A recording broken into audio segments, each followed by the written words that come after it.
आज हमारे सामने एक दस्तावेज है जो पहली नजर में भारत के कुछ प्राचीन मंदिरों की एक सूची जैसा लगता है। हाँ, बस एक लिस्ट। पर सवाल ये है कि क्या ये सिर्फ एक सूची है या ये उस क्षेत्र की, आप कह सकते हैं, आत्मा का नक्शा है। ये सवाल ही बहुत दिलचस्प है। हम इस पड़ताल में यही जानने की कोशिश करेंगे। क्योंकि देखिए, हर मंदिर, हर तीर्थ स्थल, वो अपने आप में एक जिंदा इतिहास होता है। बिल्कुल। ये दस्तावेज हमें सिर्फ ईंट और पत्थर की जानकारी नहीं देता, नहीं, बल्कि ये उन मान्यताओं, उन लोगों और उन शक्तियों की परतों को खोलने का मौका देता है जिन्होंने इन जगहों को आकार दिया। ये एक तरह से टाइम ट्रैवल जैसा है। बिल्कुल सही कहा, टाइम ट्रैवल। तो चलिए इस सफर की शुरुआत करते हैं और देखते हैं कि ये दस्तावेज हमें शक्तिशाली शक्तिपीठों से लेकर शांत ज्योतिर्लिंगों तक कहां-कहां ले जाता है। जरूर। तो सबसे पहले उन जगहों की बात करते हैं जो देवी की शक्ति को समर्पित हैं। पहला नाम आता है रजरप्पा का छिन्नमस्तिका मंदिर। और इसका लोकेशन ही अपने आप में बहुत कुछ कहता है। दामोदर और भेड़ा, जिसे भैरवी नदी भी कहते हैं, उसके संगम पर। और संगम का भारतीय परंपरा में हमेशा से गहरा आध्यात्मिक महत्व रहा है। हाँ, हमेशा से। ये सिर्फ दो नदियों का मिलन नहीं है, इसे ऊर्जाओं का मिलन माना जाता है। और शायद इसीलिए ये जगह तंत्रिकों के लिए एक बहुत बड़ा केंद्र बनी। तांत्रिक पीठ का जिक्र है इसमें। हाँ, और तांत्रिक पीठ का मतलब ही है कि ये सिर्फ पूजा अर्चना की जगह नहीं, बल्कि ऊर्जा और मंत्रों की वो जो गुप्त साधना होती है। हाँ, सिद्धियों वाली साधना। बिल्कुल, उसका एक शक्तिशाली केंद्र माना जाता था। और यहीं पर एक ऐसी जानकारी मिलती है जो मेरी नजर में तो पूरी कहानी को पलट देती है। अच्छा? मैं तो हमेशा यही सोचता था कि ऐसे बड़े मंदिरों की स्थापना किसी महान ऋषि या किसी राजा ने की होगी, पर यहाँ तो कहानी कुछ हो रही है। हाँ, और यही इस दस्तावेज का सबसे चौंकाने वाला नगट है, आप कह सकते हैं। क्या है वो? इसमें बताया गया है कि इस मंदिर में मां महाकाली की पूजा सबसे पहले संथाल आदिवासियों ने शुरू की थी। सच में? हाँ, उनकी एक प्रथा का भी जिक्र है जिसमें वो अपनी पहली जन्मी बकरी के बच्चे की बलि यहाँ चढ़ाते हैं। अरे वाह! इस महान शक्तिपीठ की जड़ें आदिवासी परंपरा में हैं। बिल्कुल। ये तो इतिहास देखने का एक बिल्कुल नया नजरिया देता है। सही कहा। हम अक्सर सोचते हैं कि धर्म ऊपर से नीचे आता है ना? ग्रंथों और बड़े संस्थानों से आम लोगों तक। हाँ, बिल्कुल। पर यह उदाहरण दिखाता है कि जमीनी स्तर पर स्थानीय और आदिवासी परंपराएं कितनी शक्तिशाली और मौलिक थीं कि वो बाद में जाकर मुख्य धारा के सबसे बड़े तीर्थ स्थलों की नींव बनी। आस्था की धारा नीचे से ऊपर की ओर भी बहती थी। बिल्कुल। ये सिर्फ एक दिलचस्प तथ्य नहीं है, ये तो पूरे इतिहास के लिखे जाने के तरीके पर ही एक सवाल खड़ा करता है। इसी तरह की एक और परत हमें गुमला के महामाया मंदिर में दिखती है।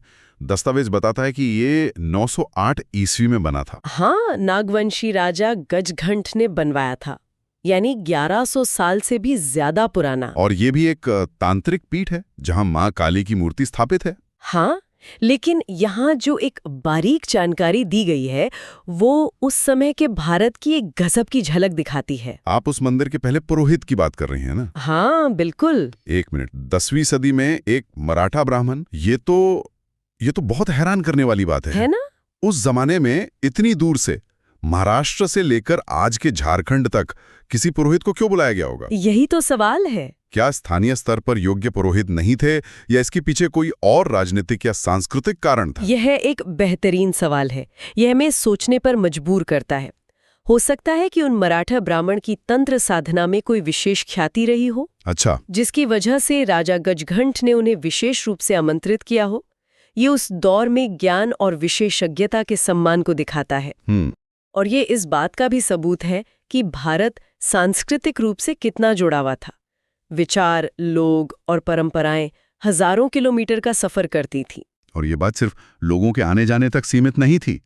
गोड्डा के मां योगिनी मंदिर को देखें तो वहां की बनावट में भी हमें पौराणिक कथाओं का एक गहरा भौगोलिक संबंध दिखाई देता है। हाँ, वहां कहा गया है कि उसकी बनावट स्त्री की जांघ की तरह है। हाँ। और ये तो सीधे सीधे उस महान पौराणिक कथा से जुड़ता है जहां भगवान विष्णु के चक्र से देवी सती के शरीर के अंग पूरे भारतवर्ष में गिरे थे। और जहां जहां वो अंग गिरे वहां शक्तिपीठ स्थापित हुए। बिल्कुल।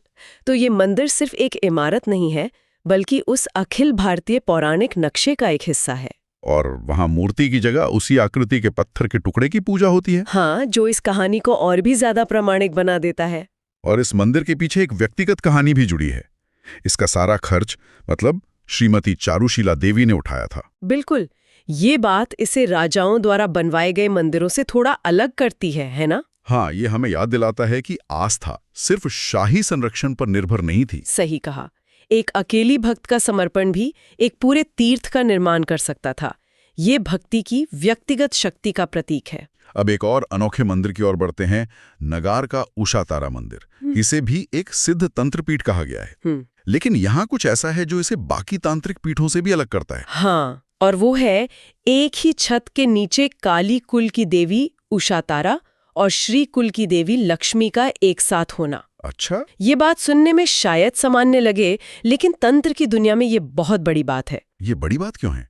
मतलब कालीकुल और श्रीकुल में ऐसा क्या खास है? देखिए, इसे ऐसे समझिए कि तंत्र साधना में कालीकुल और श्रीकुल को दो अलग-अलग रास्तों की तरह देखा जाता है। अच्छा। कालीकुल मतलब उग्र, विध्वंसक और रूपांतरण करने वाली ऊर्जा का प्रतीक है, तो श्रीकुल है सौम्य, सृजनात्मक और पोषण करने वाली ऊर्जा। बिल्कुल विपरीत। हाँ, आमतौर पर साधक किसी एक रास्ते पर चलते हैं, इसलिए एक ही छत के नीचे इन दोनों शक्तियों का मिलना वो ऐसा है जैसे आग और पानी को एक साथ साधना। तो इसका क्या मतलब निकाला जाए? यह उस जगह की असाधारण आध्यात्मिक गहराई और समन्वयवादी सोच को दिखाता है। यह बताता है कि वहां के साधकों के लिए ये दोनों विरोधी लगने वाली शक्तियां असल में एक ही परम शक्ति के दो अलग-अलग चेहरे थे, द्वैत से अद्वैत की ओर एक यात्रा का प्रतीक। देवी के इन शक्तिशाली और रहस्यमय पीठों से निकलकर अब हम शिव के धामों की ओर चलते हैं। चलिए। और यहाँ सबसे पहला और सबसे भव्य जिक्र है देवघर के बैद्यनाथ मंदिर का। ये सिर्फ एक मंदिर नहीं, ये तो एक पूरा शहर लगता है। सही कहा। दस्तावेज के मुताबिक इसके प्रांगण में कुल 22 मंदिर है। 22 मंदिर? हाँ, ये अपने आप में एक पूरा धार्मिक इकोसिस्टम है। बिल्कुल, यानी वो लिंग जो भक्तों की हर इच्छा पूरी करता है। तो ये एक तरह का वन स्टॉप शॉप था आध्यात्मिकता के लिए। हाँ, कह सकते हैं। आपको किसी एक देवता की पूजा करनी हो या सभी की, आपको कहीं और जाने की जरूरत नहीं। ये सोच ही अपने आप में बहुत भव्य है। हाँ, और यहाँ शाही संरक्षण का एक सीधा लिंक मिलता है। इसका निर्माण का श्रेय गिद्धौर राजवंश के राजा पूरणमल को दिया गया है। प्रांगण में आपको शिव, पार्वती, गणेश, सूर्य, राम, सीता, लक्ष्मण, हनुमान से लेकर काल भैरव और शनि तक हर किसी का मंदिर मिलेगा। ये एक राजा की उस सोच को दिखाता है जो अपनी प्रजा की हर तरह की धार्मिक जरूरतों को एक ही जगह पर पूरा करना चाहता था। हाँ, एक साम्राज्य की शक्ति और उसकी आस्था का मिला-जुला प्रदर्शन। तो एक तरफ बैद्यनाथ का ये विशाल राजसी परिसर है, लेकिन इसी देवघर में एक और जगह है जो शिव की बिल्कुल अलग कहानी कहती है, एकांत और तपस्या की। तपोवन। हाँ, तपोवन। इसका नाम ही सब कुछ बता देता है। तप की भूमि, अ लैंड ऑफ ऑस्टेरिटी। ये वो जगह है जहां साधु संत दुनिया के शोर शराबे से दूर गुफाओं में बैठकर ध्यान और साधना करते थे। तो बैद्यनाथ अगर धर्म का सामाजिक चेहरा है, तो तपोवन उसका व्यक्तिगत और आध्यात्मिक चेहरा है। एक ही देवता, एक ही शहर, पर उपासना के दो बिल्कुल अलग रास्ते। और यहाँ भी एक पौराणिक कड़ी जोड़ी गई है ना? हाँ, ऐसे रामायण काल से जोड़ा गया है।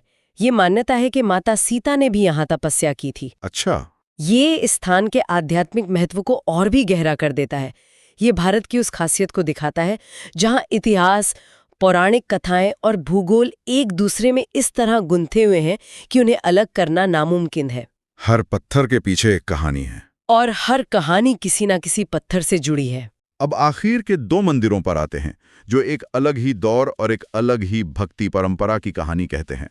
जरूर। पहला है गढ़वा का श्री वंशीधर मंदिर जो 1885 में बना। हाँ, ये हमें सीधे 19वीं सदी के अंत में ले जाता है। ये मंदिर नगर उंटारी में राजा के गढ़ के पीछे स्थित है और इसमें राधा कृष्ण की प्रतिमा है। तो ये वैष्णव भक्ति परंपरा का प्रभाव दिखाता है। बिल्कुल। तांत्रिक पीठों की रहस्यमयी साधना और ज्योतिर्लिंग की भव्यता से हटकर ये प्रेम और समर्पण वाली भक्ति की धारा है। तो ये मंदिर एक तरह से उस समय के बदलते धार्मिक परिदृश्य का प्रतीक है। बिल्कुल। ये दिखाता है कि कैसे स्थानीय राजाओं ने इन नई भक्ति परंपराओं को संरक्षण दिया। ये उस भक्ति आंदोलन की एक कड़ी का प्रतिनिधित्व करता है जो पूरे भारत में फैल रहा था।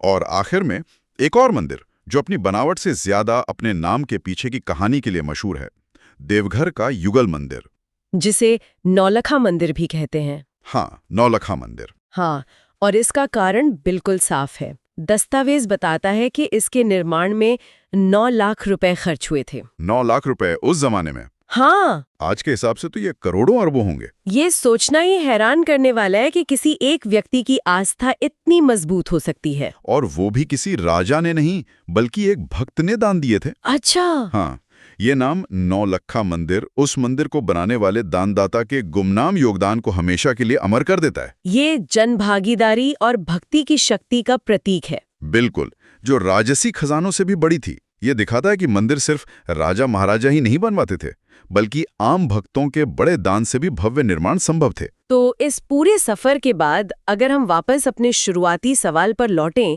तो इन सब जानकारियों का क्या मतलब निकलता है?